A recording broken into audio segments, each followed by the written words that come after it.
Hello and welcome to the Plant Paradigm Podcast, where we have inspiring conversations with amazing people from all around the world and look for ways to create clean, green and sustainable future for us, the planet and all beings. I'm your host, Tom Simak, a fellow plant eater and athlete who strives to optimize every living ecosystem. Passionate about looking after this beautiful floating rock we call home and all the lovely creatures that dwell among it. Today's conversation is with my good friend, Carlo Cirillo. Carlo is a keynote speaker, coach, meditation teacher on the Bloom app, now launching his own app, which we'll get into, and host of the Carlo Cirillo Show, previously known as the Conscious Podcast. And for many years, Carlo was also a professional athlete while on a plant-based diet. He is an absolute haven for wisdom. Since our first chat, he's interviewed thought leaders such as Peter Crone, Joel Brown, Dr. Dimartini, and Osher Gunsberg. Today, I thought I'd pick his brain on a more relaxed level, being recorded at Carlo's house on his couch in a nice, comfortable environment, sipping a cacao. It was a very wholesome and relaxed and wise conversation between just two mates. I think this is a really enjoyable conversation for those who like the slow-paced podcast episodes, but the wisdom is there nonetheless. We're going to touch a lot on the spiritual and mental side of things, while also touching on sustainability, environmentalism, and especially climate anxiety, given that Carlo's expertise is in mindset and the mental fortitude that we have. I really wanted to take advantage of that and center this conversation around that specific thing. So if you're into mindset, this is most definitely the conversation for you. Just before I let Carlo take the platform here, I want to mention that this was actually recorded while I was coming off of COVID. I was still safe. I wasn't in the symptom spreading stage, but I did have some coughs in there, as you'll see when I laugh. Kind of like that, actually. So I just wanted to make that note that if you hear me coughing when I'm laughing or anything like that, it is just because of that. But with that being said, let's get into this incredible episode with Carlo. Carlo. You think? I know. It actually, as soon as I put these headphones on, I reminisced fully to the first time we actually had these headsets on, which was at a cafe in Melbourne for your show? Common Folk? No. Oh, I have no idea. I've lost it now. It has been a while. It's really excited to have these headsets. That wasn't the last time though, was it? No, because we did it at my old place. Anyway, how is your week? How are you going? I've been good. It's quite hectic. I'm doing several projects at once. As always? Yeah, man-gen things. Yeah, just lots on, but it's been really, really good. I'm so grateful that I have a partner that really appreciates quality time. So I could work all day, all night. Like if I'm in flow states, I'll stay up all night and just keep things going because I'm doing things that I love. Yeah. But she's very grounding in the fact that she's like, no, I'm home, everything's off. And I was like, okay, cool. So that's been nice because this morning we went for breakfast. We laid in the park near the river, and I wouldn't do that. I would just get stuck into my work, and there's always something to do. So, yeah, I've had a beautiful day of resting. But then when we got home, I was just got stuck into work and getting all the things done, ticking off the to-do list. That's amazing. How awesome is it when you find someone that really compliments you? And I think for a long time growing up, to go on the relationship spin for a bit longer, you think you need someone just like you. And that's the story that I at least told myself, and a lot of others tell themselves, like, I need someone who likes things done like this and like that. But in reality, and through my years with Sean, I'm thinking that's really not the case. Like the almost like the more opposite, the better. At least someone who understands what you're doing. Yeah, and anyone can understand regardless of how different you are. That's such a key component, understanding. Yeah, because if you got two different lifestyles, like if someone's plant-based, vegan, and someone's not, I just don't know That's how successful it would be. Yeah, that's very, very different, and it's something where What, the lifestyles are different, or just it's. I think also at the same time when it comes down to that particular topic, I think it as well depends on the understanding, the openness from both sides. And I've talked about this story a bit. Like people who listen to the show know that when Sean and I started dating, we weren't on the same page there. I was quite almost militant at that stage, and yet she was not vegan at all. So, but Really? no, she wasn't at all. She was still, when we moved in together, we still had animal products in the fridge, and it was extremely weird. I do recall these conversations with me, voice notes coming through. Yeah, but not much. Don't share that secret. But yeah, it's fascinating how it really just comes down to understanding the other person and having patience, which is a huge key. And compassion. Yeah.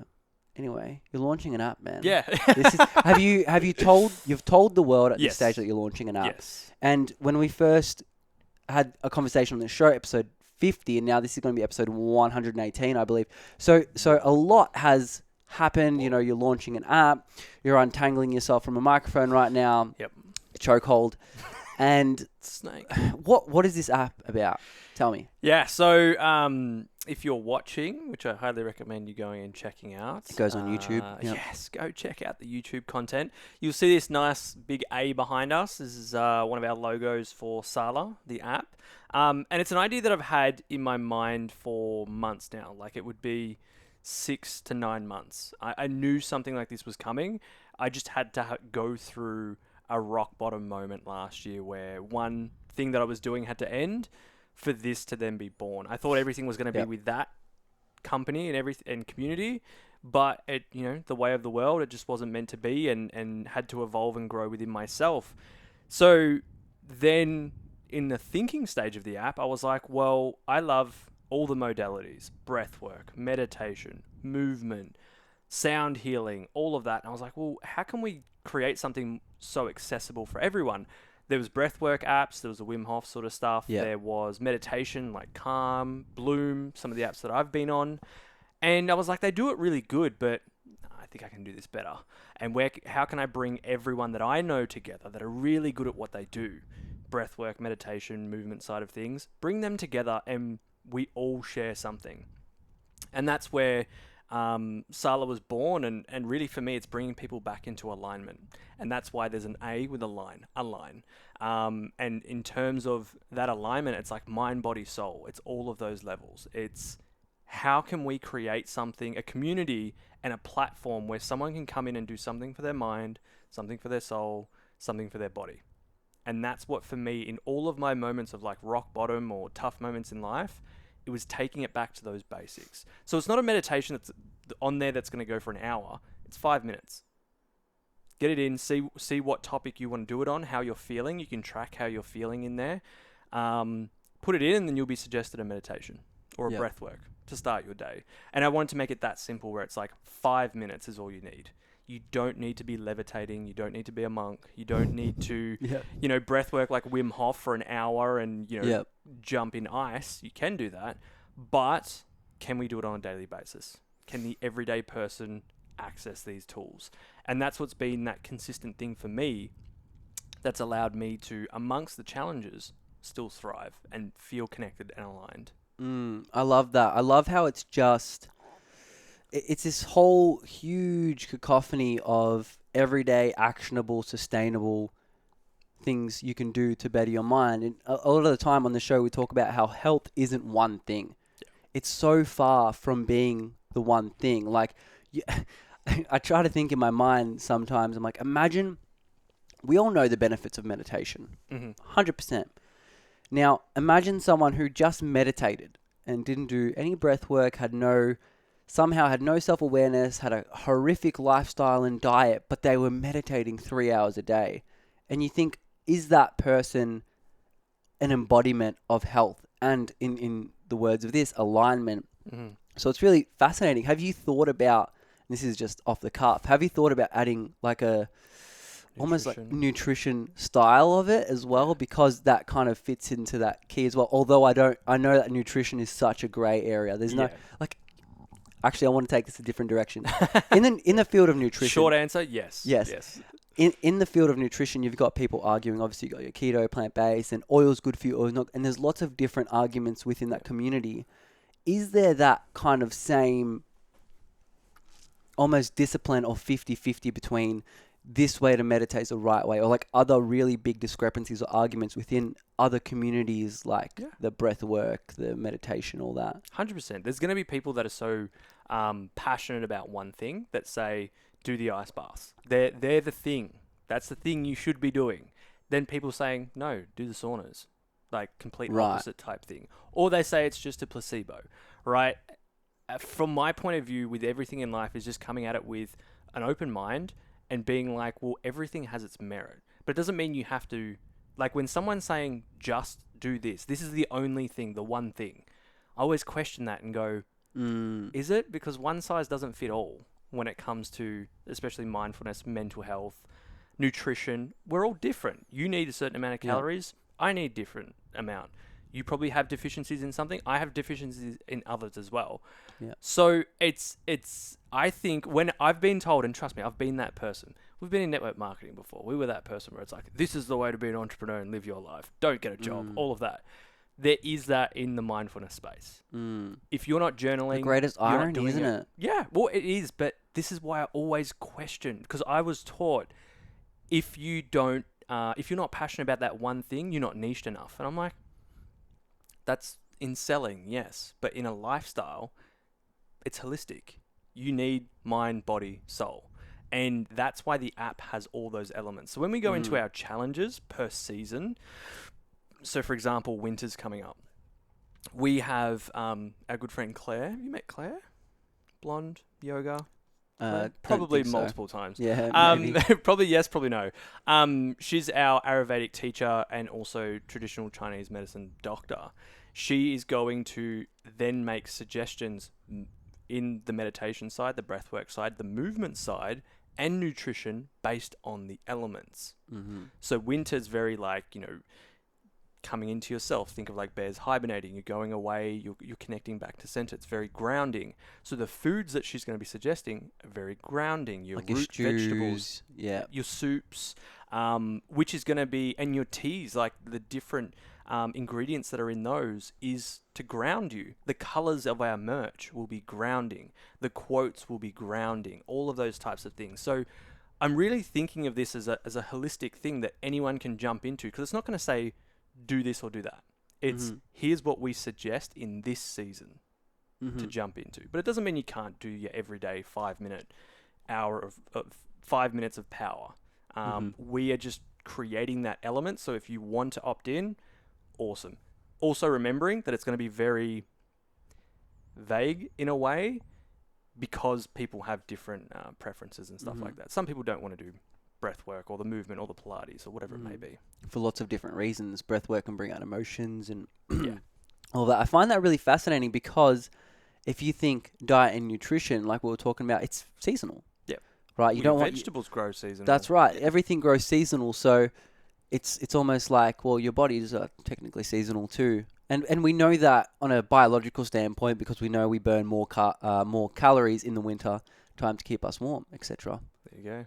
And probably store more fat. And store more. I'm not sure about that. I went to say it. I'm thinking of the bears. Yeah.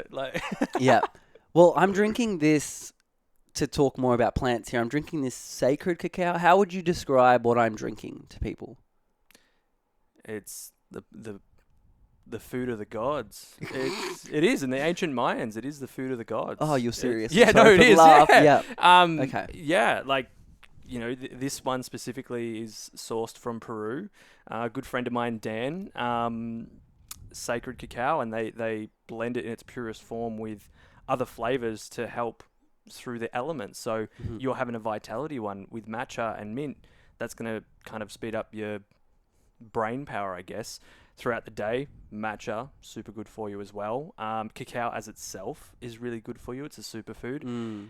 But then the other flavors, you've got fire, which has chili in it. And then the other ones are love and earth. So they all have a different, to go with the elements, they all have different benefits for it. And like you were just saying before, when we start to work with the elements, you start to work with the seasons of yourself as well. And I think we're always going to be changing and growing. And something like that for me, I do enjoy coffee. Like I do love coffee. But when it hits 12 o'clock, if I have a coffee after that, I won't sleep. So for me, it's grabbing a cacao, and it's also because it's from the earth and it's in such a pure form, it's grounding. It's heart opening. And if you go into all the different spiritual compounds of that, then yeah. But for me, it's like having everything I try and do in my life is a ritual.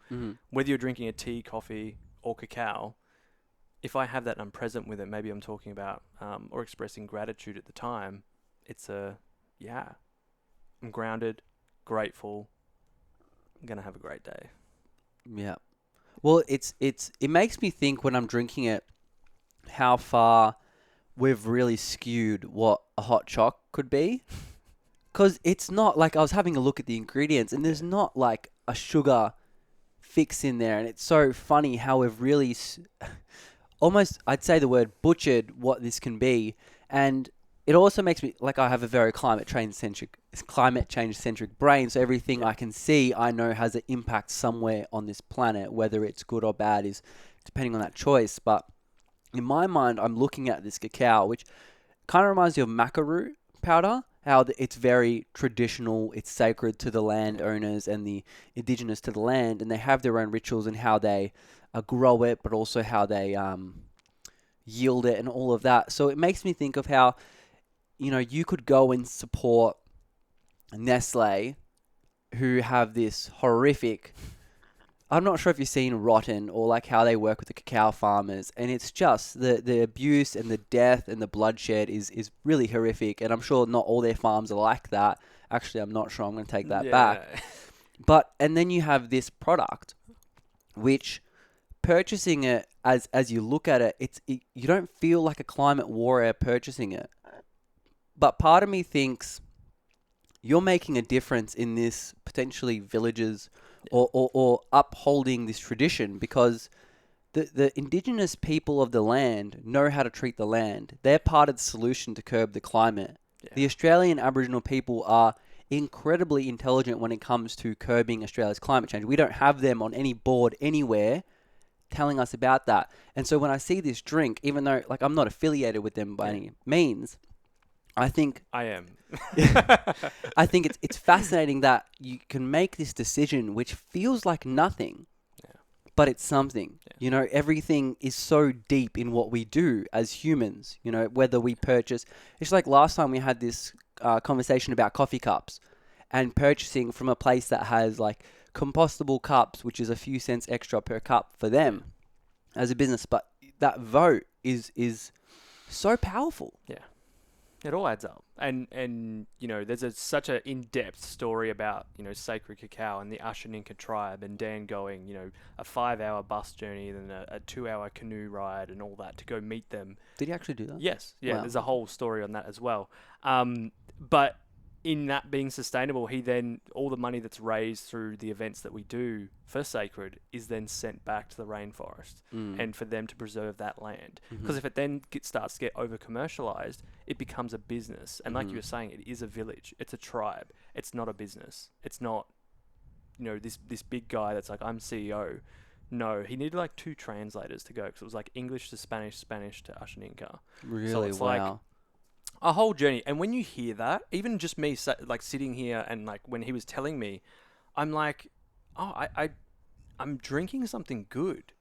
And especially like you were looking at the packaging and stuff like that, everything that they do is sustainable, or as much as they can, recyclable, giving back to the planet. Like even the ceremonies we do. So when we do our parties down at the beach and stuff like that, they bless the land. Right? They do a whole opening ceremony, thank the spirits, thank the traditional landowners, and they close ceremony. Pack up everything. Don't leave a mess. And I think there was rangers one time that come over and they were like, the next day, they're like, what are you doing? And we were just like, go have a look. We actually left it better than what it was. We're not here. There's no drugs. There's no alcohol. We're just music and cacao, bringing connection and people together. And it makes me think like the hot chocolate thing. I was sitting at a cafe the other day and I'm always sitting there because like Dan's one of my good mates, Mhm. and I'm always just going to kind of slide in a comment there, and I'll just be like, oh, what kind of hot chocolate do you guys have? And I'm like, have you heard of Sacred Cacao? Like, they're really good. You guys should stock it here. Which I wouldn't get a commission for, but it's still funny anyway to try and get it out there. And they were like, oh, no, we've got this one. I'm like, can I actually see the packaging? Because I wanted a hot chocolate, but I was always concerned about the dairy that would be in it. So anyway, I had a look at it. I think it was like a Lindt or one of those, right? Turned it over. There's milk solids in it, but also sugar, emulsifier, this, Crazy. and I'm like, hang on, every kid in here is not ordering a coffee; they're ordering a hot chocolate. That's so bad for their health. And yet, you look at those ingredients. Imagine if every cafe had that, where the kids are actually getting nutrients, and it's a hot chocolate, but it's actually giving good things to them. Yeah. But you can buy 10 kilos of this cocoa powder that's been stripped back to its most weakest form, plus added all these other things to keep it shelf stable forever.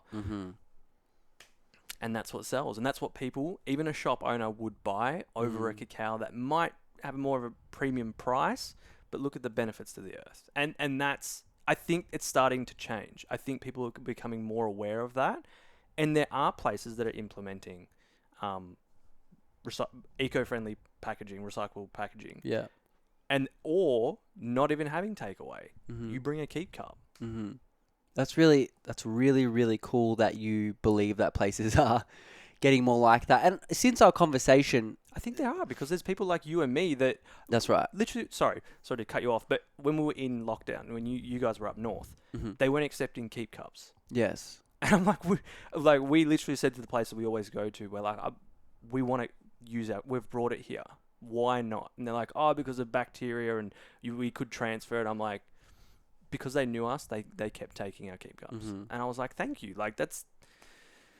I get it. Like, and there was a stage where if you brought a keep cup and a government official saw someone using a keep up, business could get fined. They could get in trouble. Yeah. Which I understand. But since our first conversation, Queensland has banned single-use items. Whoa. Yeah, so you can't have like takeaway cups, takeaway containers. How do they monitor it? No, they don't. How do they serve? They just BYO. You got a BYO, or they've got to use like a paper alternative or something beautiful. like that. So biodegradable. Correct. So no plastics besides I think there was the medical field could use plastics without any limitation, which is, I can't really comment on that. It's fair enough.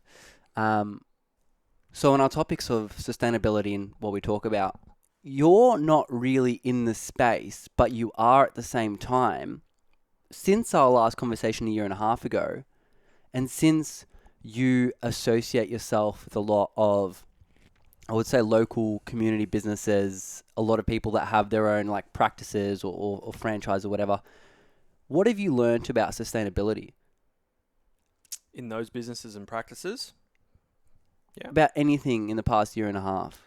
Because you have a pretty insightful mind, and I think when you learn something, you really think about it for a bit. Yeah. Thank you. I do like to see, like, there's always a solution, and there's always a way something can be done better.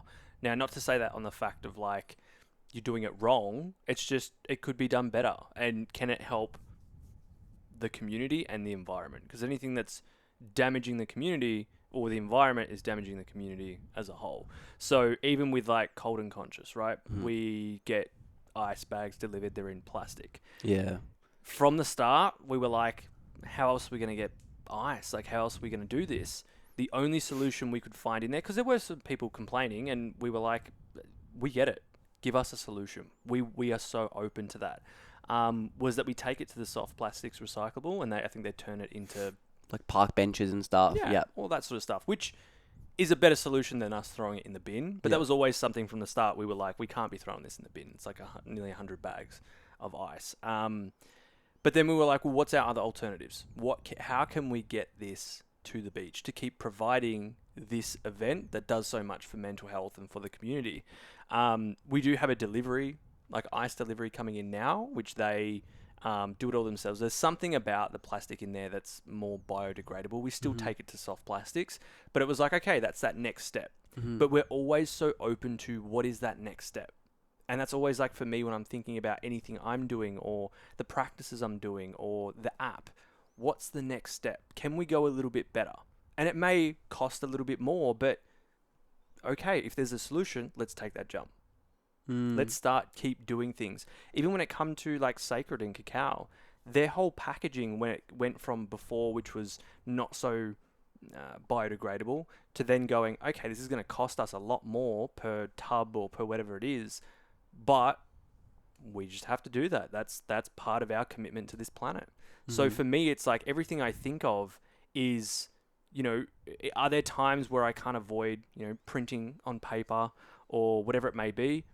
Yeah, there is, but there's also, every time I think of something now, I go, what's an even more impactful way to do it?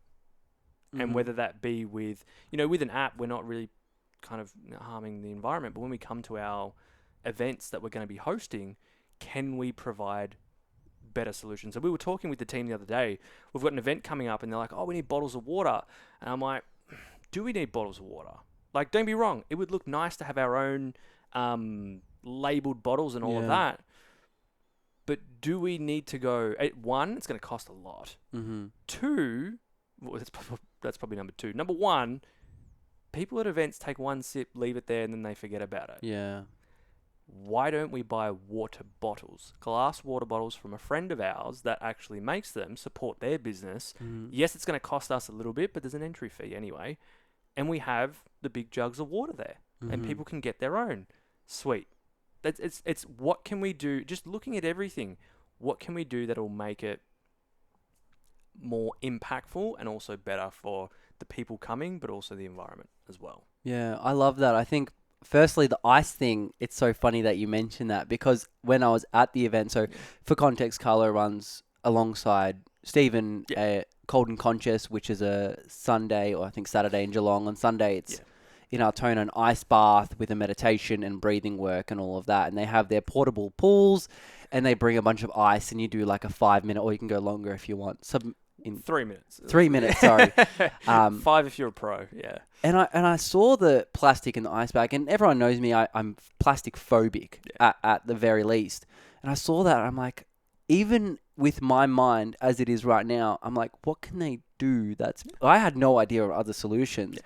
And I also think, which is going to almost sound like I'm playing devil's advocate for a second, you see this ice, which is a lot of plastic.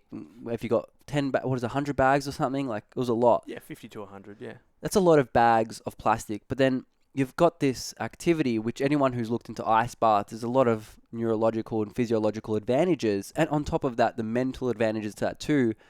Will someone walking away from this event with a positive mindset, which can then affect their week, their month, their year, in which case they're kinder to other people, they make healthier and more sustainable choices for the planet, is that more climate change friendly than the plastic bags that you've left over? And these are things you have to think about as someone who's running these events. And all like the plastic bottle thing, that's a great idea. And it's so funny that you think that, and it's not revolutionary. No. It's not like you're reinventing the wheel. No.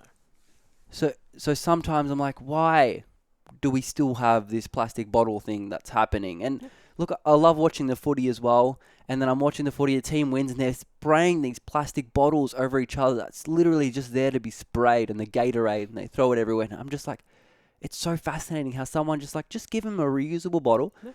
I promise you the liquid coming out the other side is the exact same, except they can take that home. Or better yet, you can give it to a fan who will actually cherish that for a moment. Like, this is the bottle from this game that we won, or that we played this, or this happened there. And it's so enlightening that you think that you have that second when you're like, hold on, let's just chillax, take a step back.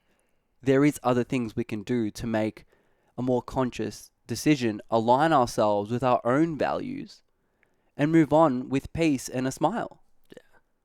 Well, one of my highest values is to make a positive impact. Now, if it was just impact, you can also make a negative impact. So you've got to be careful with your words there. But yeah, make a positive impact. And I like that little touch. I think, whether it's even being friends with you, which I'm sure has positively impacted my thought process, but it is like, how can we make something that, the conversation we had last time about the cups, for me as a business owner and a company owner now, you get to make those decisions. And yes, it does come down to financials at the time, but where are we going to override it here? The cheaper option, or what's actually going to be better for the customers and better for the planet at the same time?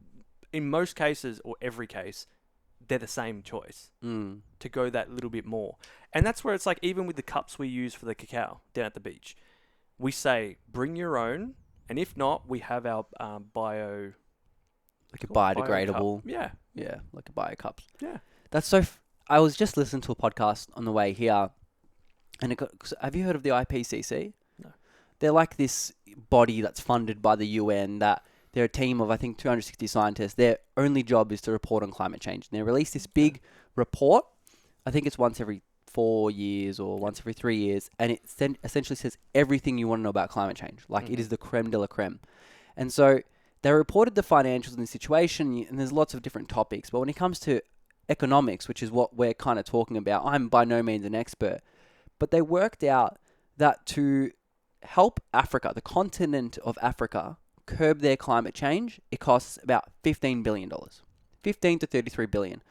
Now, that's not a little bit of money. Yeah. In the grand scheme of the global GDP, it's not a huge amount.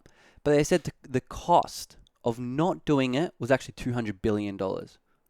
Because if you don't fund this, and now all of a sudden, your bottom line, which a lot of countries get their products from Africa, whether it's mining products or whether it's agricultural products, fishing, all of this impacts, and then all of a sudden they cop a lot of climate related events because that's just where they're located. Unlucky.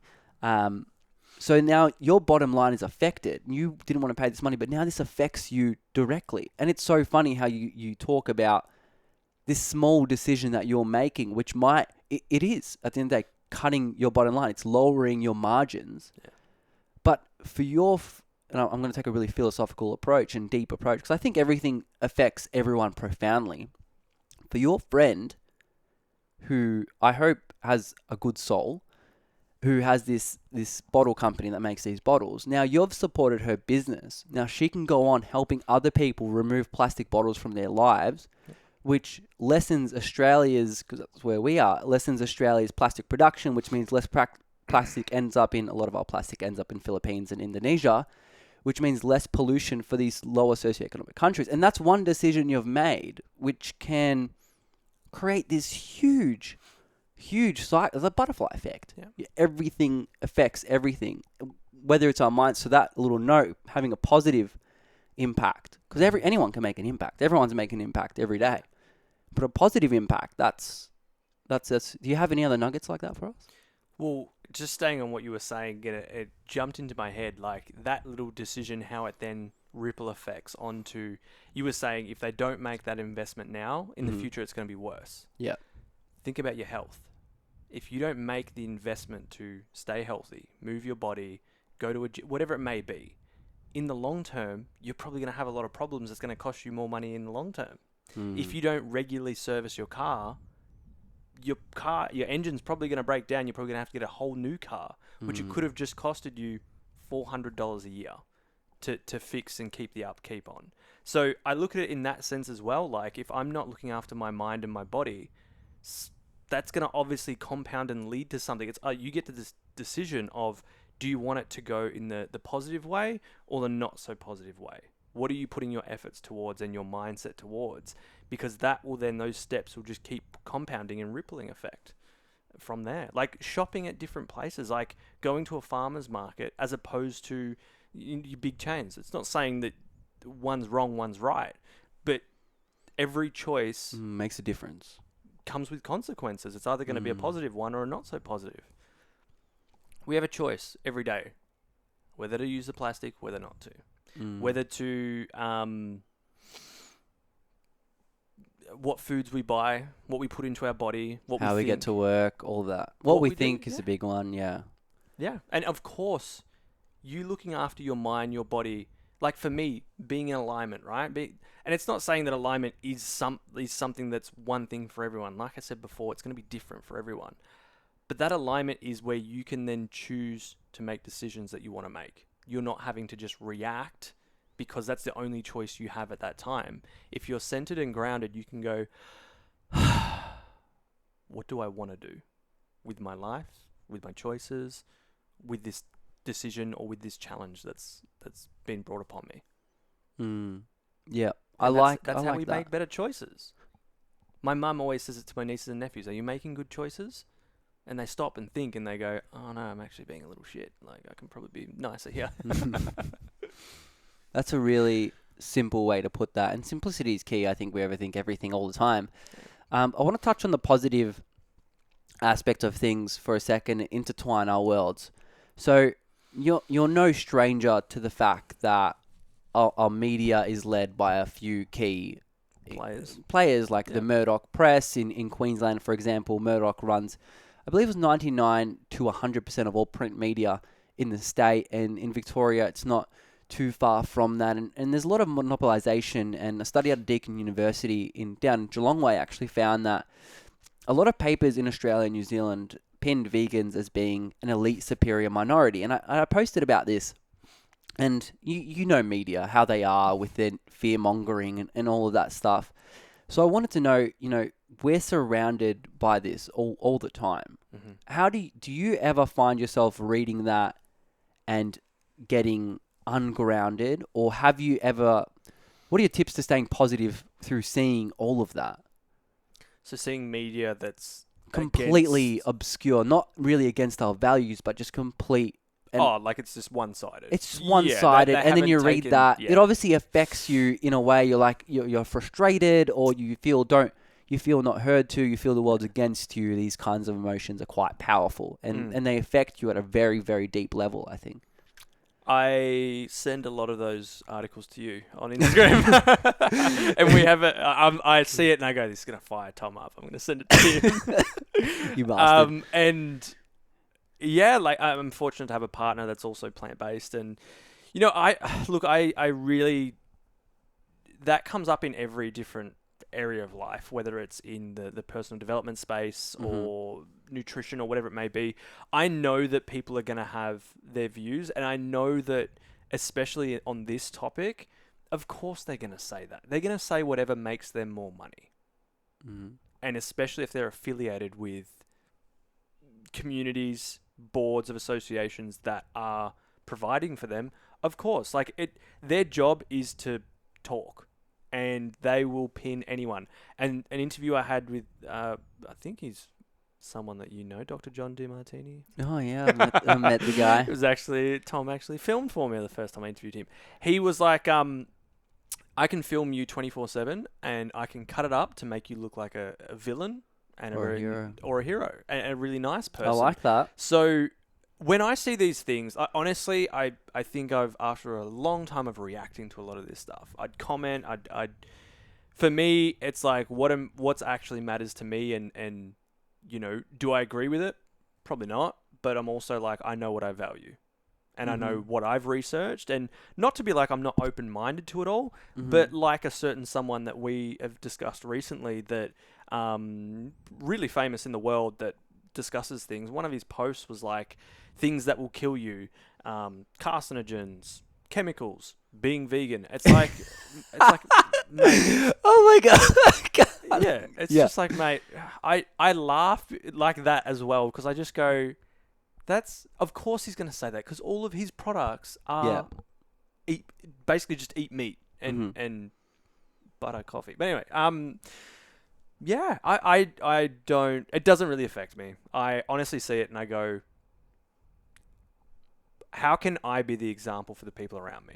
And like yourself, who, from us meeting each other and having a friend in my life very early on that was also plant-based, it was like, okay, like I feel more comfortable to talk about this and to do what I'm doing. Don't get me wrong, I'm surrounded by people that are always like, why are you vegan? You're the vegano.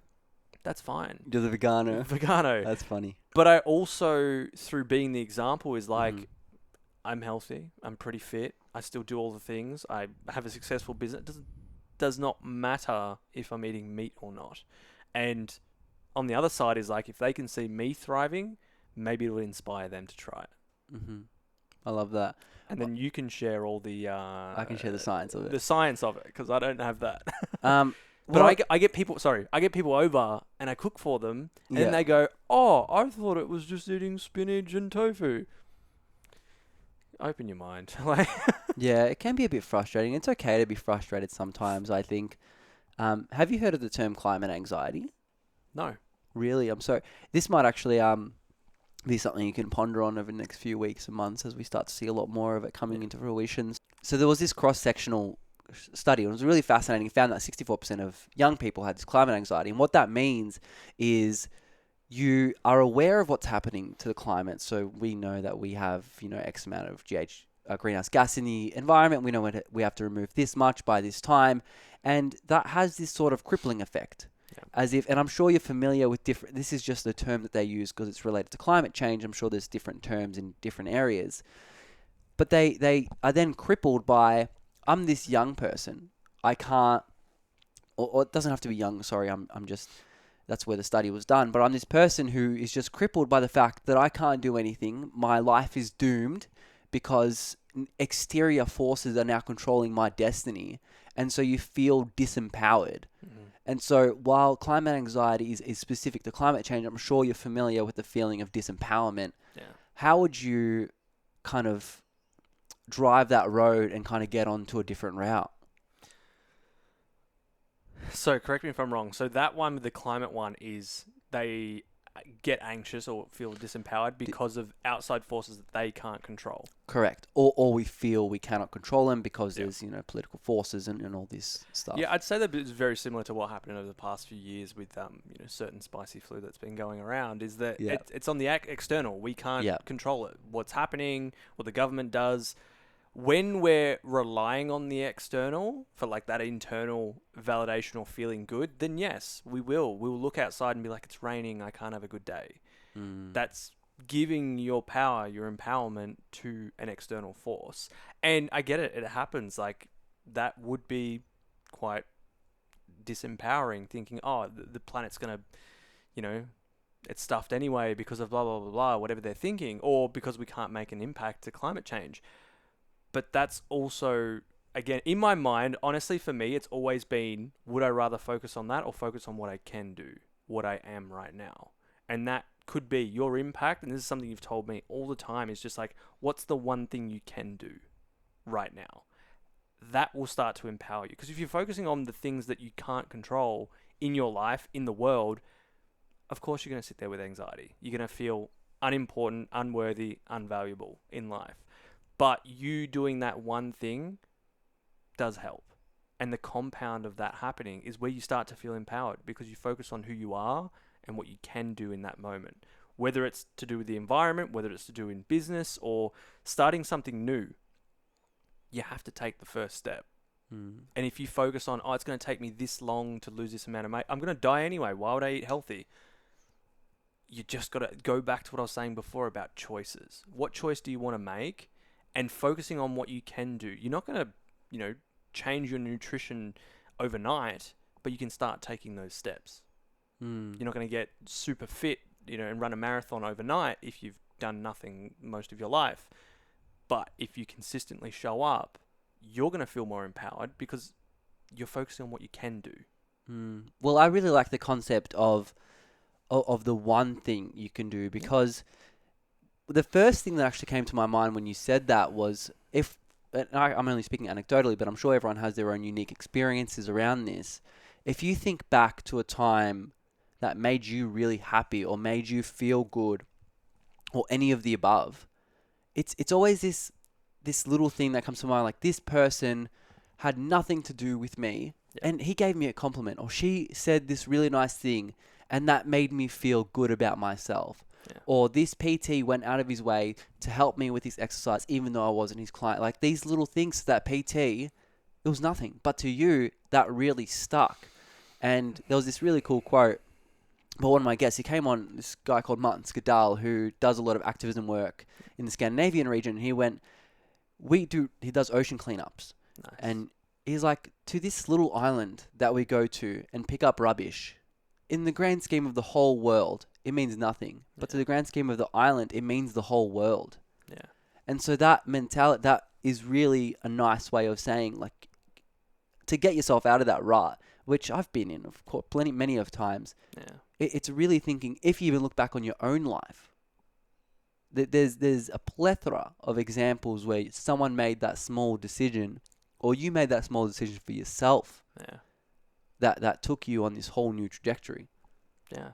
Well, it's the difference between someone continuing and someone stopping or quitting whatever they're doing. A lot of factors come into it, but you've got that choice.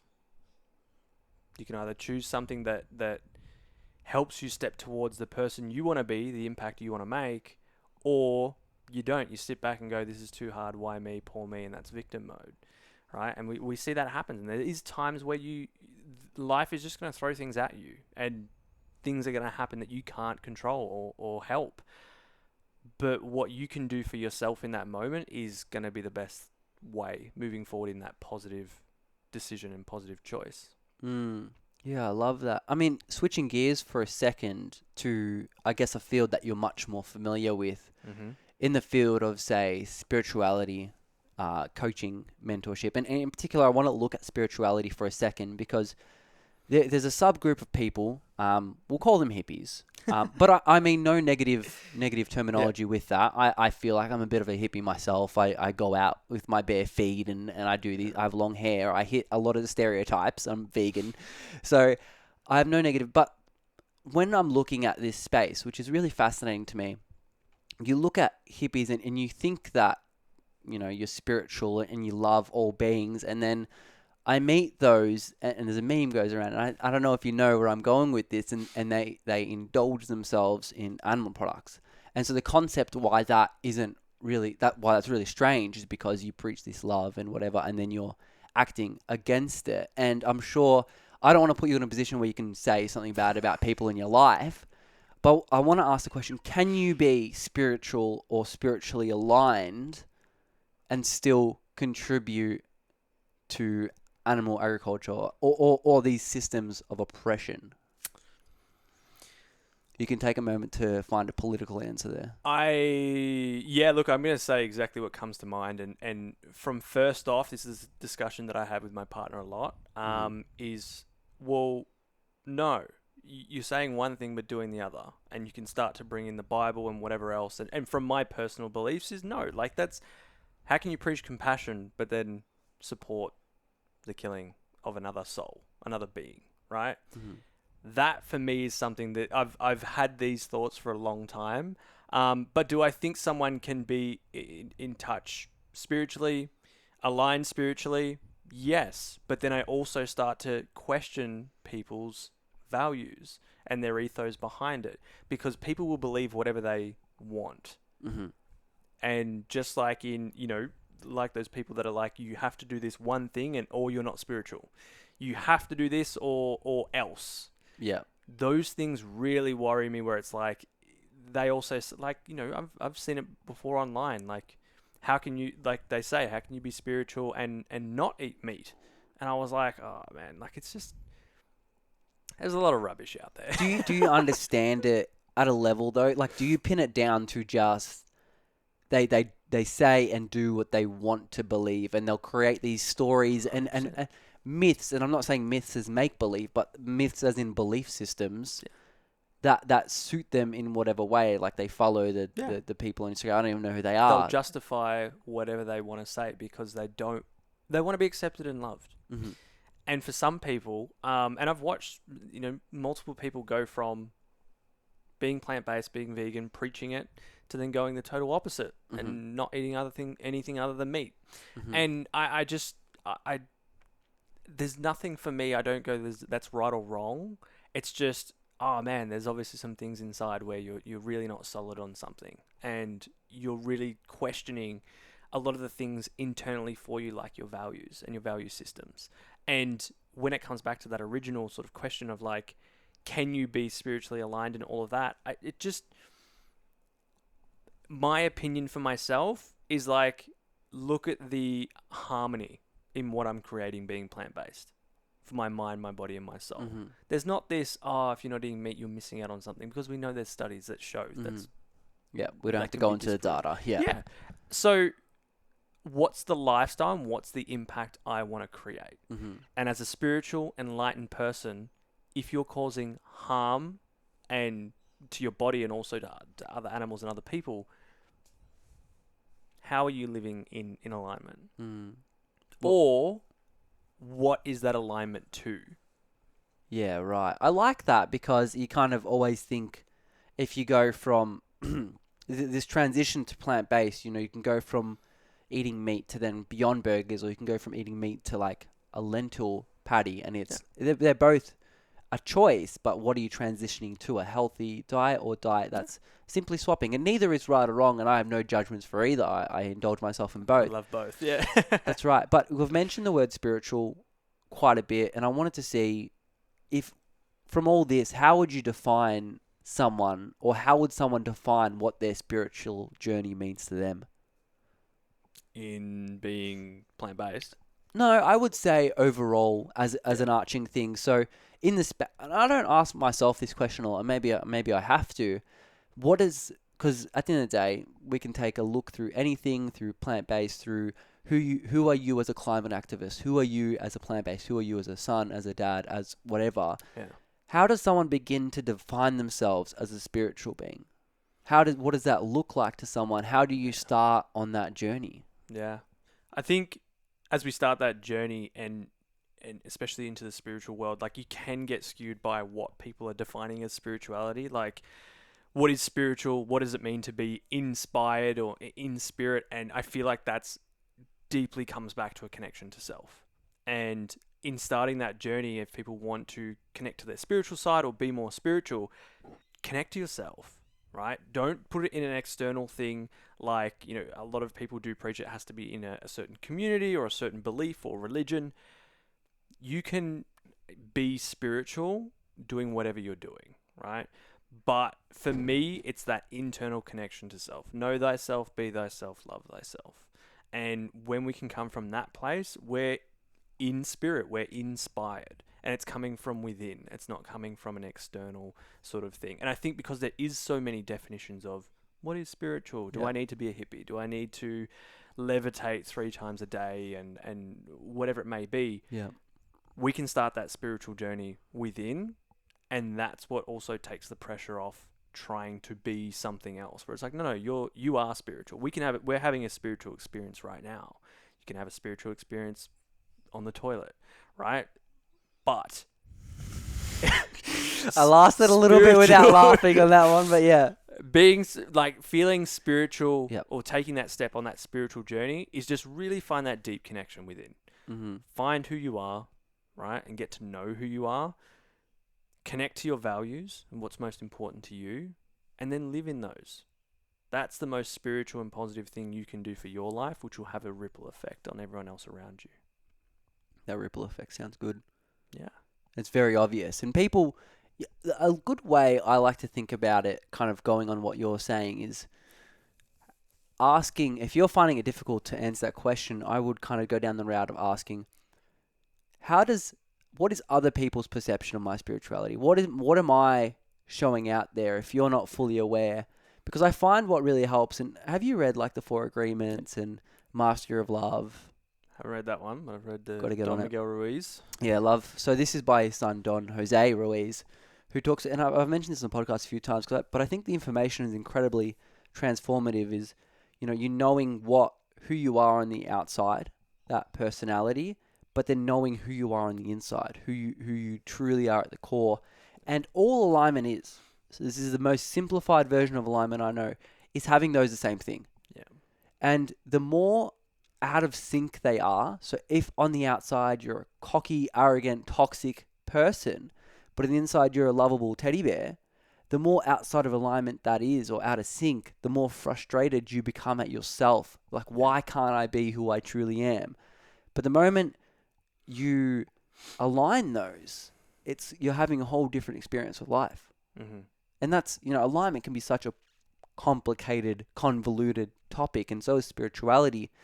And I think why I like the way you talk about it is because you put it in such a simple term, because it can be complicated if you want it to be, if you really want to have a really in-depth relationship with that, but it can be the most simplest thing. You can have a spiritual conversation with your dog, if you're both in alignment, which I'm sure a dog is always in alignment. Sure. They live Because they're just being. They're not overthinking shit. Mm. Yeah, like you said, I think it is. There's so much pressure and external baggage that can get in the way of that. Mm. Alignment is super simple. Be, do, have. Do something for your mind, body, soul, and come back to the core of what's you. Not what you think you need to do for other people, not what the communities or society's telling you to do. Have, do, be you. Know thyself, be thyself, love thyself. Mm. And then when you start to be in that place, you'll naturally do things that give to you, that you're passionate about, that fuel your health, that fuel your body and your mind. And then the have part is you will then create a life you love and one that also is something that you want to live and do, and a world that you want to live in as well. Mm. And it will have an impact positively on the people around you and the planet around you as well. I love that. Yeah. Let's circle back to something we said at the beginning. So that's this whole spiritual side of life. And I want to quickly touch on two more things before we kind of wrap it up Mm-hmm. and get on with our lives outside of this podcast studio. When we're looking at like ice baths let's take the example of ice baths. Would you or could you say that going into an ice bath is a spiritual act? So whatever intention you bring to it. If you're going in for the physical aspect of like, I just want to do this because I want to test my body, awesome. You can also go in with a spiritual intention of, this is a reflection of the ice is everything I'm holding on to, or every challenge that's just holding me back. And if I can sit here through the ice, I can break through those limits within me. So yeah, whatever intention you bring to it, like when you're drinking your cup of coffee or cacao in the morning, if you're just drinking it and just throwing things back and just being like, food is fuel, that's all. You're not thinking about the impact it has.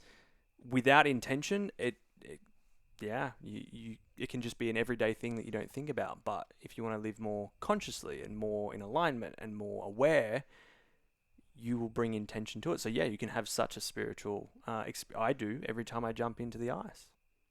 So what do you physically think about before you jump in? I set an intention. So when we do the breath work, I'm normally facilitating a lot of this. Mm-hmm. So I set the theme for the day. And it's Mhm. based on the moon cycles and all that sort of stuff. But for me, going into the ice every single time, I'll bring a different intention. So one time I'll come in and I'll go, okay, I don't want to do this. Like, don't get me wrong, everyone. I don't wake up going, I want to jump in the ice every day. No, I'm like everyone else. I wake up at 5 a.m. to go get ready for Cold and Conscious and set up. And I go, I'd rather stay in bed. It's very warm in there. It's quite cold outside. But I know that within me, it's like when I do hard things more often, those hard things become easy and easier. So for me, what am I resisting in my life? When I go up to the ice bath, it's like, I don't want to do this, but that's the reason why I want to do this. And don't get me wrong, you don't have to do it. No one's forcing you into the ice. But for me, I go, I'm getting in here, one, because I know the benefits to my mind and body. Mm-hmm. But two, on a spiritual side, is I'm facing the things that I am holding the most resistance towards. And when I get in, sometimes I get in and I'm the Zen master. Don't blink, don't move. I just go, okay, I got this. Sometimes I get in and I'm the one screaming and crying and letting it all out. Every process I go in with that intention, I can bring the experience into a spiritual realm for me. And, to be able to sit through those things and have that experience is so powerful. So yeah, it is a spiritual experience if you bring that intention to it. But like I said, you can have a spiritual experience having a coffee. So how do you set your intention? So let's look at like two other examples that are very common. So I sit down to have my beautiful plant-based burger and a salad on the side, make sure I got my veggies and my fiber and all of that. What is an intention I can set with the food I'm about to consume? Yeah. So take away the pressure of like it needs to be spiritual. It needs to be all whatever you think it needs to be. Mm-hmm. An intention could be gratitude.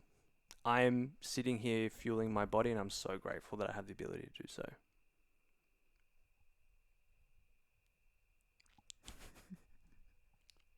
let's look at the coffee now. So I'm having a coffee in the morning. What can I think about to be intentional about this beverage? Yeah.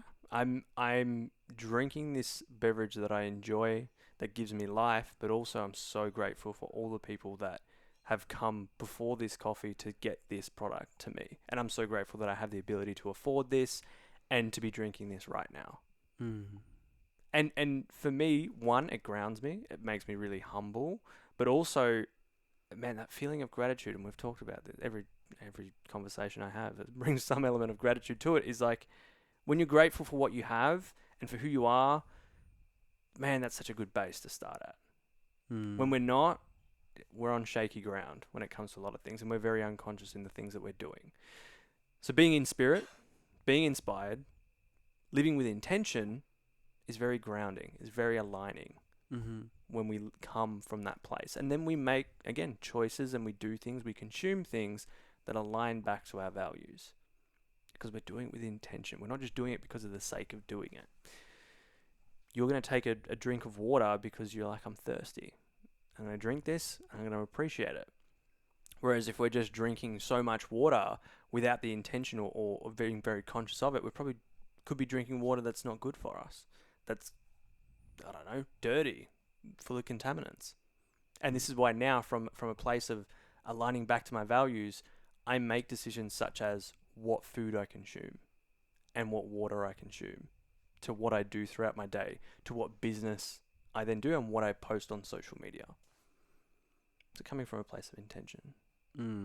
That's good. And it's really kind of limitless in where you could take that, which is awesome that it's open.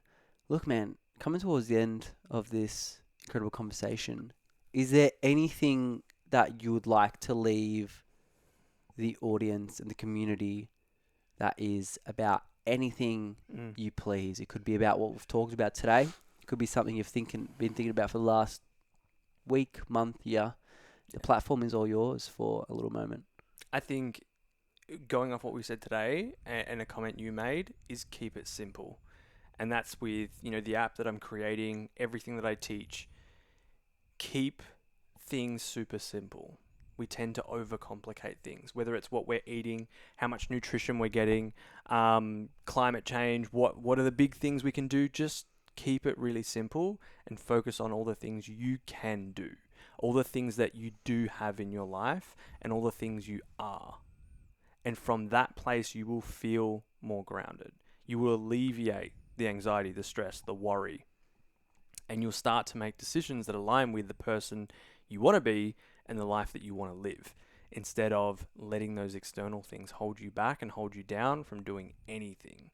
Take the pressure off. There's already enough external pressure. Take the internal pressure off and start living from a place of intention, but also from a place of being the person you want to be. Well, I'm going to ask one more thing of you, actually. I lied. I said two things, but in fact it was three. I'd love for you to leave us with a meditation, actually. So what we talked about, and we talked a lot about stress and anxiety and having a positive PMA, a positive mental attitude today. I wanted to give you the stage for a quick meditation. It could be just a ground, something like to ground us, since I'm aware that people could be walking, driving, doing whatever people do while listening to this podcast. But something to leave us with some grounding, some gratitude, and you do what you got to do for a few minutes. Beautiful. This is a really quick one, which will feature on the app, so make sure you get the app. Can I close my eyes while you're doing this? You can close your eyes. And really, we want, like I said before, keep things super simple. You don't need any fancy equipment. Wherever you are right now, you can close your eyes, you can open your eyes. Don't close your eyes if you're driving or operating heavy machinery or looking after children. So just taking in a deep breath, breathing deep into your belly, letting it rise up and letting it out at your own pace. Don't force it. And just keeping that flow of your breath. And we're going to bring our awareness to everything that we can smell around us right now. It could be our perfume. It could be the environment around us. And switching that awareness to anything we can taste in our mouth, with the food we ate, the coffee, the cacao. Shifting that awareness to anything we can hear around us. Maybe there's birds, maybe there's music. Bring our attention and awareness to anything we can feel. Maybe it's a breeze, maybe it's just calmness, warmth if we're in front of the sun, or a heater.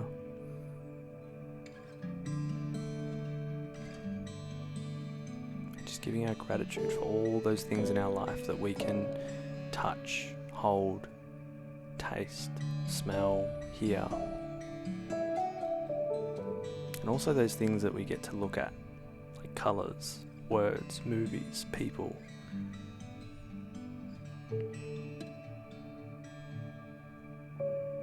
And with that, start to shift that awareness to gratitude for our lungs that are taking in that air right now.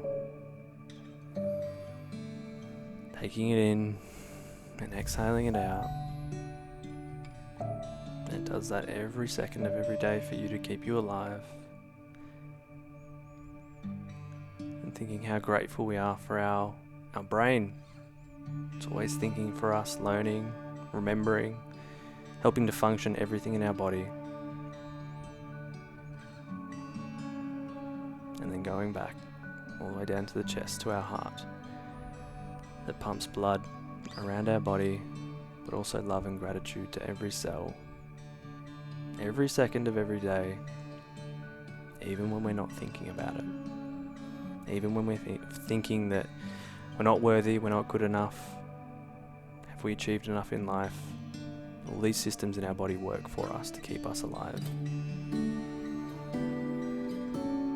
They do that because you are worthy, you are loved, and you are exactly where you're supposed to be. The world is a better place with you in it, and you are a gift from the universe. Just take one more deep breath in. Let out anything else you're holding on to. And just feel that gratitude for everything you do have, everything you have internally, and everything you are right now. And from that place, you can do whatever you need to do, whatever you feel is right.